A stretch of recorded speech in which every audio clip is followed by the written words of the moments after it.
और इस वक्त दिल्ली से एक अहम खबर आ रही है। दिल्ली एनसीआर में फिर पॉल्यूशन बढ़ गया है। देश की राजधानी दिल्ली और एनसीआर में एक बार फिर से प्रदूषण अपने सभी रिकॉर्ड तोड़ रहा है और उसकी वजह से देखिए एयर क्वालिटी जो है वो बढ़ी और उसकी वजह से एक बार फिर से ग्रैप 3 लागू कर दिया गया है।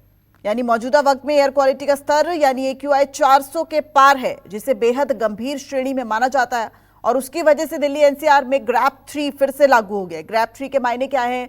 जितने भी इस वक्त निर्माणाधीन कार्य है उस पर रोक लगा दी जाती है और ये प्रदूषण किसी को बीमार कर सकता है। ज्यादा से ज्यादा ये सलाह दी गई है कि आप घरों के बाहर ना निकलिए अगर बहुत ज्यादा जरूरी नहीं है। सुप्रीम कोर्ट ने कहा है प्रदूषण देशव्यापी समस्या बनता जा रहा है। इससे पहले देखिए ग्रैप 4 तक लागू करने की नौबत आ गई थी, लेकिन अब जो पोल्यूशन है, हालांकि ठंड बढ़ रही है लेकिन ठंड की वजह से पोल्यूशन भी बढ़ रहा है, यानी स्मॉग जैसी स्थिति आप लगातार देख रहे हैं और इसकी वजह से देखिए दिल्ली एनसीआर में ग्रैप 3 को फिर से लागू किया गया है और शुक्रवार से ग्रैप 3 के तहत नए दिशा निर्देश जारी किए गए हैं। और इसमें क्या क्या होता है ये भी आपको बता दें।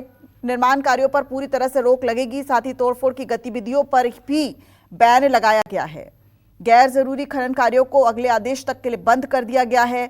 साथ ही साथ जो सबसे जरूरी है, BS6 डीजल मानकों के अनुरूप पेट्रोल डीजल बसों को चलाने की अनुमति रहेगी, लेकिन ग्रैप 3 के तहत अंतर्राज्यीय बसों पर प्रतिबंध रहेगा। दिल्ली एनसीआर में केवल इलेक्ट्रिक बसों और CNG बसों को ही चलाने की इजाजत दी जाएगी। यानी अब एक राज्य से दूसरे राज्य जो अंतर्राज्यीय बसें हैं उनके आने पर प्रतिबंध पूरी तरीके से लग चुका है। यानी ग्रैप 3 दिल्ली एनसीआर में अब लागू कर दिया गया है।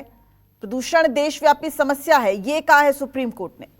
इससे पहले आपने देखा था ग्रैप 4 तक लागू किया गया था और कई हफ्ते ग्रैप 4 को लागू किया गया था। सभी शैक्षणिक संस्थान जो हैं उन्हें ऑनलाइन कर दिया गया था। यहां तक कि जो सरकारी दफ्तर हैं दिल्ली और केंद्र के, उन्होंने भी कहा था कि हाइब्रिड मोड में चलाया था, यानी बहुत जरूरी ना हो तब जो दिल्ली के लोग हैं वो अपने घरों से बाहर ना निकलें। इसके लिए हाइब्रिड मोड में स्कूलों को भी चलाया गया था, दफ्तरों को भी चलाया गया था, लेकिन उसके बाद प्रदूषण में कमी देखी गई। AQI एकदम से कम हुआ और उसके वजह से जो सुप्रीम कोर्ट है उसने ग्रैप 4 को खत्म कर दिया और लेकिन अब दिल्ली में ग्रैप 3 लागू हो गया है।